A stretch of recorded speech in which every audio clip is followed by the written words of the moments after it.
Lumturia s'ka mosh, dynjaja tretet, ikin ditët, ikin netet, e mira mbetet. Dynja lakmova, pasaj vrapova, se lumturin ajo s'ma jep, tash e kuptova. Lumturia s'ka mosh, dynjaja tretet, ikin ditët, ikin netet, e mira mbetet. Dynja lakmova. Bismillahirrahmanirrahim, alhamdulillah, wassalatu wassalamu ala rasulillah, sallallahu alaihi wasallam. Me emrin Allahut gjithë mëshirshmit me shpirtplotit, falenderojmë Allahun, gjitha salavatet ja dërgojmë Muhamedit alayhis salam. Ju përshëndes të nderuar shikues kudo që jeni, përshëndetje. E lutem Allahun të na falë gjithëve, të na mëshirojë gjithëve dhe të na pranojë gjitha adhurimet dhe përkushtimet. Jemi në vargun apo jemi në përpjekje për të arritur të një njeri vigjilent. Një besimtar i cili din me i shfrytzu dhuntit të Zotit sakt, pa harru Allahun e madhnushëm, pa harru synimin e Zotit me dhuntit e tij, domethënë të sillemi në kufit e synimit të Zotit dhe pa i kalu asnjëherë vijen e të lejuarës. Do të flasim për njërin nga çështjet më të përhapura në botë, apo më njërin prej dhuntive më të mëdha në botë, e cila është gruaja, njëra nga krijesat që Zoti e ka ndëruar këtë botë me gruan, për cilën ka thonë pejgamberi sallallahu alaihi wasallam, nuk i ndëron gratë veç ai që është i ndershëm dhe nuk i nënçmon ato vetëm ai i cili është i pandershëm. Megjithatë, të dashur vëllezër dhe motra, gruaja si qenie që Zoti e ka falë dhe me të vërtet me të e ka zbukuruar këtë botë dhe me të një farforme e ka plotësue gjysën e burrit, siç ekziston ideja e islame që burri dhe gruaja janë plotësim i njëri tjetrit. Dhe vetëm si të tillë ata e plotësojnë njëri tjetrin, sikur thot Allahu në librin famlar: "Wal-layli idha yaghsha wan-nahari idha tajalla wama khalaqa adh-dhakara wal-untha." Pasha natën kur ersan, pasha ditën kur ai ndriçon, pasha atë që krijoi mashkullin dhe femnën. Ashtu siç dita dhe nata e plotësojnë njëra tjetrën, njëjtë edhe gruaja dhe burri e plotëson njëri tjetrin. Nëse do ta marrim burrin më të zotin këtë botë, do të vërejmë që ai ka nevojë për një grua, dhe nëse e marrim gruan më të zoja në këtë botë, gjithashtu e ka nevojë për burrin, sepse njëri tjetrin e plotësojnë në gjitha situatat. Megjithatë, gruaja si qenie, Allahu ka dashur të jetë asisoj, dhe ajo me të vërtet mund të jetë edhe sprov, mund të jetë edhe provokim, dhe mund të kesh përdoret dhe mund të përdoret në situata për të shkatruar jo veç individ, por gruaja historikisht ka ditë mu përdor jo për shkatruar individ, por për shkatruar edhe popull shpeshherë. Për ata pejgamberi sallallahu alaihi wasallam thot: "Ma taraktu ba'di fitnatan adarra ala ar-rijali min an-nisa." Nuk kam lënë asnjë gjë më të rrezikshme, më potenciale për tu kesh përdor dhe më rrezikshme për burrat se sa gruaja. Kjo nuk nën kupton nënçmim për gruan në asnjë situatë. Kjo kupton që qenie apo natyrshmëria në cilën Zoti ka kriju gruan, don kujdes të veçantë, don edukat të veçantë dhe don që ajo me të vërtet të jetë të trajtohet ashtu siç Allahu don. Është fatkeqësi sot që gruaja është u trajtu vetëm nga aspekti fizik, nga trupi i saj. Sot fatkeqësisht trupi i femnës përdoret në shitblerje, përdoret për t'i reklamuar gjërat. Ku janë ndjenjat e saj, ku është mendja e saj, ku janë emocionet e saj, ku është feja e saj, e kështu me radhë. Shpeshherë gjojmë edhe popuj, gjojmë edhe civilizime që gjitha këto pasuni që i ka gruaja, një farforme fshehen njërën anë, edhe merret vetëm ajo pjesa fizike ose ajo një farforme ajo që mund të quhet një farloj ekspozimi para tjerëve. Prandaj jemi bashkë këtu që ne si musliman t'i hapim gruas pozitën e që e meriton, ta nderojmë gruan në çdo situatë, megjithatë të jemi të kujdesshëm që ajo mos jetë fitne, mos jetë provokim dhe mos jetë shkatrim dhe mos jetë ajo mos të mashtrohemi me të. deri në shkallë që ajo të bëhet një lloj idhulli, të bëhet një lloj. Para mendojeni faktin se shumë njerëz këtë botë janë gjytar. Po jo gjytar të gjahut të rëndëm, po janë gjytar të grave. Domethënë të jetën e tij mendon qysh me arrit deri te domethënë prishjen e moralit një gruaje. Njerëz gjytar që gjytojnë gra, vajzat besimtarve.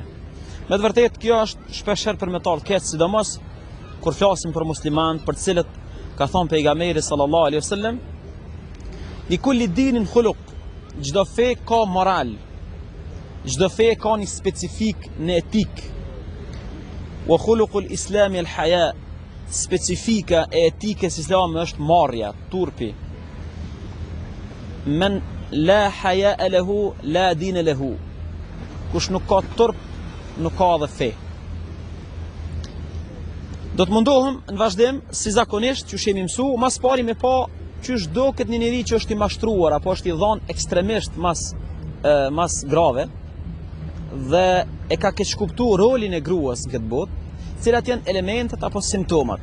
Ekzistojnë 3 simptoma cilat e paraqesin që një njeri ka telashe të madhe, karshi, dhuntis, që Zoti e ka kriju në këtë botë, është fjala për gruan. Simptome e parë dhe më e rrezikshme është shiqimi vazhdueshëm në gjininë e kundërt. Shiqimi vazhdueshëm dhe thjesht dorëzimi para këtij vesi.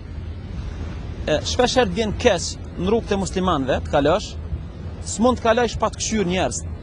S'mund të kaloj një grup pa i kthy gjithë shiqimin. Domethënë njerëz që të paktën nuk bëjnë një farë lloj lufte për ta anal ose për ta ulë shiqimin.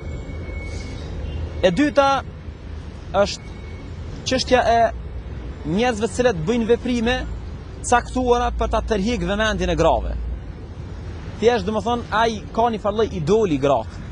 Edhe në gjithë veprimtarinë e tij, gjithë jetën e tij, gjithë angazhimet e tij, kudo që ka gra, ai bën një gest, bën një veprim, bën një budallaki shpeshherë për ta tërhequr vëmendjen e grave, dhe smundja e tetë është fakti që nuk i rrihet edhe nuk njihet mirë në asnjë vend ku s'ka gra.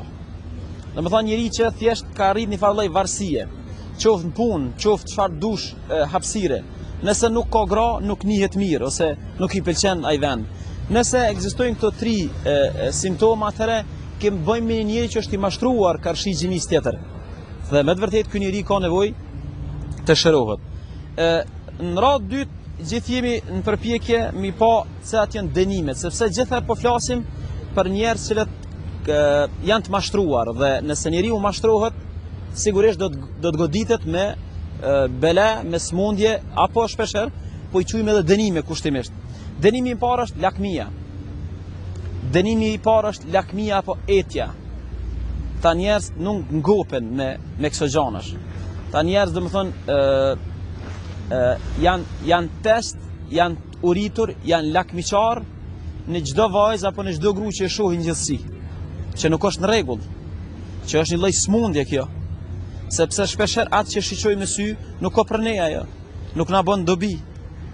Lakmia, e kemi thonë disa herë, nuk të bën të realizosh diçka. Lakmia vetëm thjesht mbjell një lloj xhelozie, mbjell një lloj ndjenje të mungesës dhe atij vakumit të brendshëm.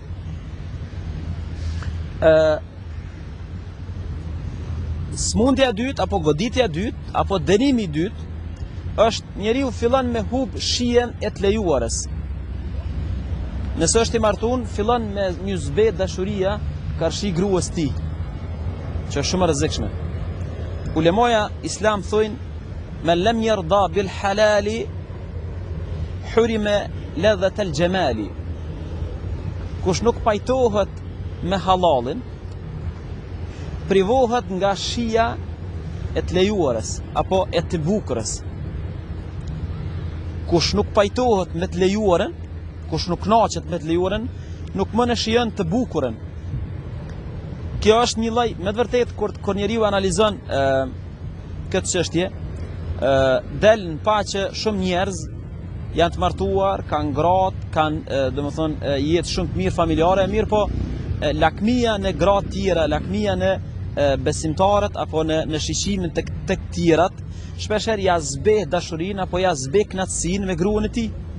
Edhe këto janë dy botat kundërta. Nuk mundet njeriu mu kënaq edhe me halal edhe me haram. O duhet mu kënaq me halal e me urrejt haramin, ose duhet mu kënaq me haram e me urrejt halalin. Për ata ka qenë dua e pejgamberit sallallahu alaihi wasallam, Allahumma kfini bi halalike an haramik, o Zot me mjafto me të lejuarën tënde ndaj ndaluarës tënde. E treta është ngushtësia në jetë, jo lumturia në jetë. Shpeshherë fatkeqësisht na mendojmë që njerëz që bojnë tradhti bashkëshorteve, njerëz që dalin në rrugë, i këshyrin gratë e huaja, mendojmë se ata janë të lumtur. Ata bojnë jetë shumë të keqe. Për arsye se Allahu Azza wa Jall thot: "Wa man a'rada an dhikri fa inna lahu ma'ishatan danka." Ata të cilët ma kthejnë shpinën mu dhe nuk i përfillin urdhrat e mi, të tillët do të bëjnë jetë shumë të shturur, do të bëjnë jetë shumë të ngushtë, do të bëjnë jetë shumë me vujtje. Këto janë tri smundje apo tri dënime që godosin çdo njeri i cili është i mashtruar me dhuratën gru. Për ata e para ishte shtohet lakmia, shtohet etja, e dyta ishte hum kënaqësia të lejuarës, dhe e treta bëhet një jetë jo e lumtur, një jetë e vështirë. Pejgamberi sallallahu alaihi wasallam me të vërtetë ka qenë shembulltyr në këtë drejtim dhe ka qenë shumë i rrept dhe i prerë në këtë çështje. Me një rast thuhet se në kohën e Hazreti Muhamedit sallallahu alaihi wasallam ka ardhur një njeri më ia dhon besën, më bë musliman. Mirë po, para se të shkon te pejgamberi më ia dhon besën, Hazreti Muhamedi alayhis salam e sheh këtë njeri se në një hapësirë ose një periferi të qytetit Medinës, ky njeri e ngus një gru të huaj. Dhe mas këtij veprimi, pejgamberi sheh këtë veprim. Edhe më vonë një njëjti njeri vjen më ia dhon besën pejgamberit alayhis salam, e Hazreti Muhamedi thot: "Ti je ai njeriu që i nguc gratë e huaja në rrugë, që e lëshon shiqimin, nuk e ruan shiqimin, që i fol edhe ju lëshon fjalë ofenduese grave të huaja, për Zotin s'ta dho besën. Për Zotin nuk e shtri dorën mu besatu me kësi njerëz. Me kësi njerëz të cilët vërtet janë shumë tolt. Qysh guxon një njeri me dalë në rrugë me i pengu tjerët? A nuk është e olt ky veprim? As duhet njerëz me qenë të lirë me jetë qytet? A duhet muruna pej syve të hujve, pej fjalëve të huja, e pej ngacmimeve të hujve? Prandaj kjo është njëra prej haditheve të pejgamberit sallallahu alaihi wasallam që po thamë edhe një herë tregon me të vërtet atë rrezikun e ngacmimit ose mashtrimit me gruan. Njëra prej dënimeve që me të vërtet do të ndodh njeriu në ditën e gjykimit, që është i mashtruar me këtë sprovë, thot pejgamberi sallallahu alaihi wasallam, ditën e kiametit shumë njerëz që janë kon të mashtruar me gjinin e kundërt, e kanë pas një lloj idhulli, krejt mendja, krejt ndjenjat, krejt epiqendra, çdo opinioni ka qenë rreth grave. Ta njerëz, ka thonë pejgamberi sallallahu alaihi wasallam, në ditën e gjykimit kanë me ngrit flamurin e tradhtisë, që ti sheh krejt bota se këta janë tradhtar. Ti sheh krejt bota se këta ishin tradhtar. Këta i tradhtun bashkëshortët e tyre, këta ja tradhtun ummetin e tyre, këta ja tradhtun shoqërinë e tyre. Tregohet në histori islame ngjarja një burri Ebu Bekër Miski, e që një burr në Siri, shumë musliman i mirë, po një ditë për i ditëve sprovohet shumë ranë. Do ecë nëpër qytet, hapit një derë në rrugë, ftohet për një urgjencë dhe futet në shtëpi për me ndihmu atyre familjarëve të shtëpisë për atë kinse për atë urgjencë. Kur futet aty, hasi një grua e cila i mbyll gjitha dyert edhe dën me bë imoralitet me të. Ky njeri shumë i devotshëm nuk dën me bë një gjë të tillë. Nuk është i mashtruar në grua. Çka bani, thot, falma një minutë. Futet në banjo, më falni për fjalorin, e merr zhytit e banjës edhe lyhet e lyn gjithë trupin me të, edhe del në dhumë, kur del aromë normal e të mërshme, gruaja hap derën edhe për zonë, thot kam shku në shpe, jam pastrua, kum hjek në dytësinën, edhe jem ra kum flajt, e në gjume kum pa një anër, edhe më ka full një za prej qilit. Më ka thonë, ti e ngjyrose trupin me një aromë të keqe për hir tonin, për hir mos mi shkel kufet, sepse Allahu ka thonë tilke hududullahi fala taqrabuha, tilke hududullahi fala ta'taduha. Këta janë kufit e Zotit, mos ju afroni. Këta janë kufit e Zotit, mos i tejkaloni, sepse po i tejkalut kufit ka pasoja. Po i tejkalut kufit ka pasoja. Pejgamberi alayhis salam thot, nëse dikush vjen u alyp vajzën e ai ka fe dhe moral, martojeni. Nëse se bëni këto, ka me pas fesat në tokë, ka me pas rregullim në tokë, sepse mos respektimi kufive të Zotit ka pasoja. Më ka arë një za për i qilit dhe më ka thonë, për hir tonin unë gjyrose me ndytësin edhe more aromë të keqe. Keme ta kompenzu me një erë parfimi sa t'jesh gjallë në atë botë. Sot asoj dita ajo rrugë quhet rruga e parfimit. Dhe ai njëri deka vdeki ka arë era mesk. Njëjtë e kemi ngjarjen e Jusufit alayhis salam. Paramendoj një burr sikur Hazreti Jusufi, i cili mbetet shembull unik në gjitha kohrat, i njeriu ndershëm. Rabbi es-sijnu ahabbu ilayya mimma yad'unani ilayh.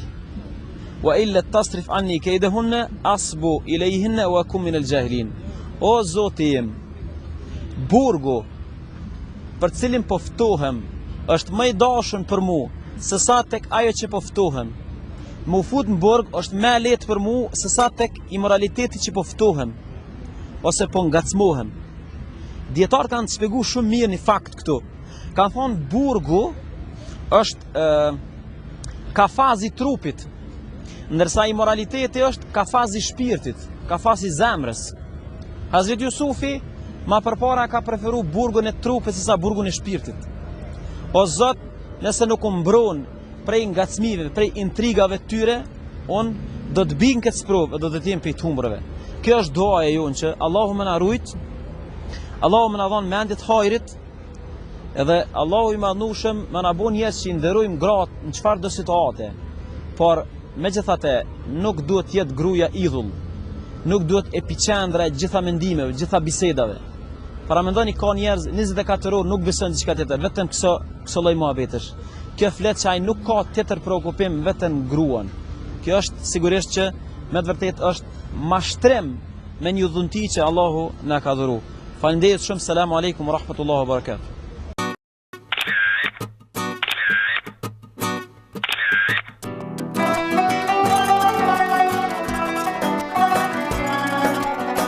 Lumturia s'ka mosh, dynjaja tretet, ikin ditët, ikin netet, e mira mbetet, dynja lakmova, pasaj vrapova, se lumturin ajo s'ma jep, tash e kuptova. Lumturia s'ka mosh, dynjaja tretet, ikin ditët, ikin netet, e mira mbetet, dynja lakmova.